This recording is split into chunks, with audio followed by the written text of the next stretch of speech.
किसी शहर के रेलवे स्टेशन पर एक भिखारी रहता था। वह वहां आने जाने वाली रेलगाड़ियों में बैठे यात्रियों से भीख मांगकर अपना पेट भरता था। एक दिन जब वह भीख मांग रहा था तो सूट बूट पहने एक लंबा सा व्यक्ति उसे दिखा। उसने सोचा कि यह व्यक्ति बहुत अमीर लगता है, इससे भीख मांगने पर यह मुझे जरूर अच्छे पैसे देगा। वह उस लंबे व्यक्ति से भीख मांगने लगा। भिखारी को देखकर उस लंबे व्यक्ति ने कहा, तुम हमेशा मांगते ही रहते हो, क्या कभी किसी को कुछ देते भी हो? भिखारी बोला, साहब मैं तो भिखारी हूँ, हमेशा लोगों से मांगता ही रहता हूँ, मेरी इतनी औकात कहाँ कि किसी को कुछ दे सकूं। लंबा व्यक्ति बोला, जब किसी को कुछ दे नहीं सकते तो तुम्हें मांगने का भी कोई हक नहीं है। मैं एक व्यापारी हूँ और लेन देन में ही विश्वास करता हूँ। अगर तुम्हारे पास मुझे कुछ देने को हो तभी मैं तुम्हें बदले में कुछ दे सकता हूँ। इतना कहने के बाद वह लंबा आदमी ट्रेन में बैठकर चला गया। इधर भिखारी उसकी कही गई बात के बारे में सोचने लगा। उस लंबे व्यक्ति के द्वारा कही गई बात उस भिखारी के दिल में उतर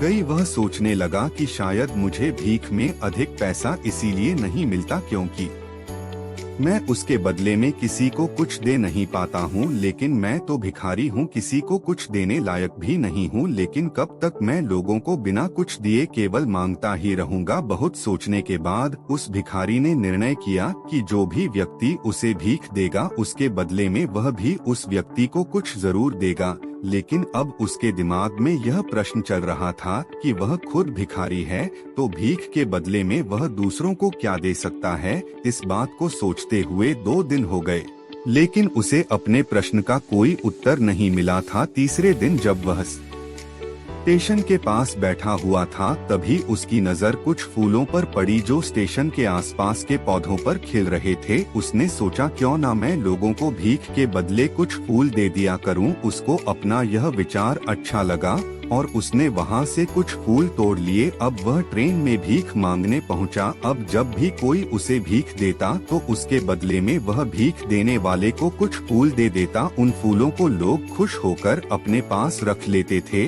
अब भिखारी रोज फूल तोड़ता और भीख के बदले में उन फूलों को लोगों में बांट देता था। कुछ ही दिनों में उसने महसूस किया कि अब उसे बहुत अधिक लोग भीख देने लगे हैं। वह स्टेशन के पास के सभी फूलों को तोड़ लाता था। जब तक उसके पास फूल रहते थे तब तक उसे बहुत से लोग भीख देते थे। लेकिन जब फूल बांटते बांटते खत्म हो जाते तो उसे भीख भी नहीं मिलती थी। अब रोज ऐसा ही चलता रहा। एक दिन जब वह भीख मांग रहा था तो उसने देखा कि वही लंबा व्यक्ति ट्रेन में बैठा है, जिसकी वजह से उसे भीख के बदले फूल देने की प्रेरणा मिली थी। वह तुरंत उस व्यक्ति के पास पहुंच गया और भीख मांगते हुए बोला, आज मेरे पास आपको देने के लिए कुछ फूल है, आप मुझे भीख दीजिए तो बदले मैं आपको कुछ फूल दूंगा। उस लंबे व्यक्ति ने उसे भीख के रूप में कुछ पैसे दे दिए और भिखारी ने कुछ फूल उसे दे दिए। उस लंबे व्यक्ति को बात बहुत पसंद आई। वह बोला, वाह क्या बात है,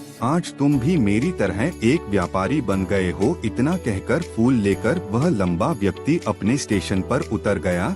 लेकिन उस लंबे व्यक्ति द्वारा कही गई बात एक बार फिर से उस भिखारी के दिल में उतर गई। वह बार बार उस लंबे व्यक्ति के द्वारा कही गई बात के बारे में सोचने लगा और बहुत खुश होने लगा। उसकी आंखें अब चमकने लगी। उसे लगने लगा कि अब उसके हाथ सफलता की वह चाबी लग गई है जिसके द्वारा वह अपने जीवन को बदल सकता है।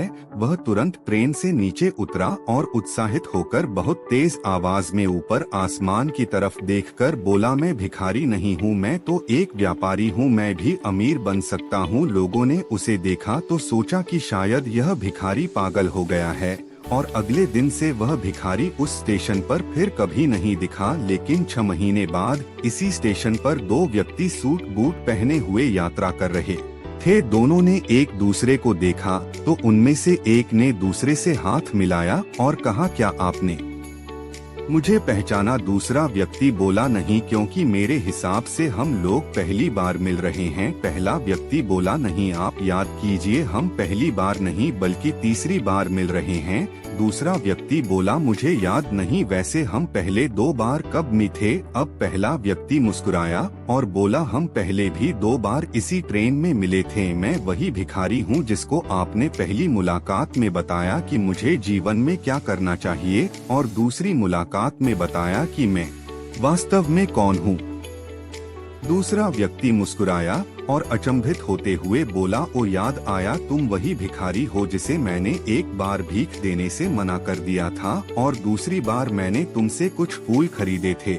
लेकिन आज तुम यह सूट बूट में कहाँ जा रहे हो और आजकल क्या कर रहे हो? तब पहला व्यक्ति बोला, हाँ, मैं वही भिखारी हूँ, लेकिन आज मैं फूलों का एक बहुत बड़ा व्यापारी हूँ और इसी व्यापार के काम से ही दूसरे शहर जा रहा हूँ। कुछ देर रुकने के बाद वह फिर बोला, आपने मुझे पहली मुलाकात में प्रकृति का वह नियम बताया था जिसके अनुसार हमें तभी कुछ मिलता है जब हम कुछ देते हैं। लेन देन का यह नियम वास्तव में काम करता है। मैंने यह बहुत अच्छी तरह महसूस किया है, लेकिन मैं खुद को हमेशा भिखारी ही समझता रहा। इससे ऊपर उठकर मैंने कभी सोचा ही नहीं। और जब आपसे मेरी दूसरी मुलाकात हुई तब आपने मुझे बताया कि मैं एक व्यापारी बन चुका हूँ। अब मैं समझ चुका था कि मैं वास्तव में एक भिखारी नहीं बल्कि व्यापारी बन चुका हूँ। मैंने समझ लिया था कि लोग मुझे इतनी भीख क्यों दे रहे हैं, क्योंकि वह मुझे भीख नहीं दे रहे थे बल्कि उन फूलों का मूल्य चुका रहे थे।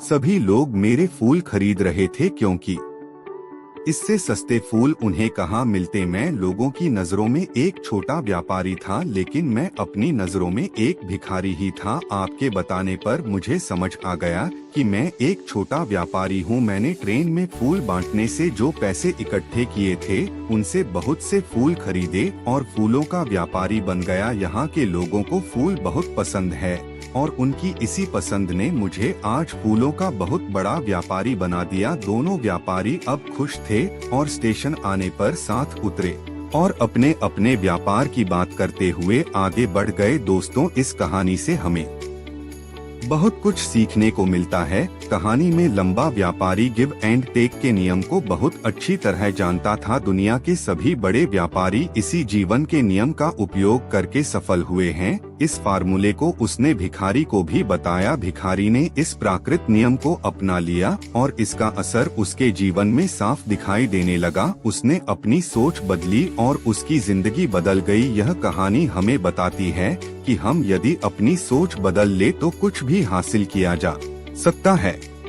यदि हम खुद को छोटा समझते रहेंगे तो हम हमेशा छोटे ही बने रहेंगे। बड़ा बनने के लिए हमें अपनी सोच को बदलना होगा और खुद के बारे में बड़ा सोचना होगा। कहानी का सार यह है कि सफलता आपकी सोच में छुपी होती है। खुद का आत्मसम्मान जगाएं, अपनी सोच को बड़ा बनाइए और देखिए कैसे आप सफलता के शिखर पर पहुंच जाते हैं। अगर वीडियो अच्छी लगी हो तो वीडियो को एक लाइक करके चैनल को सब्सक्राइब करते जाना। मिलते हैं एक नई वीडियो में, तब तक के लिए बाय बाय। जय सिया राम।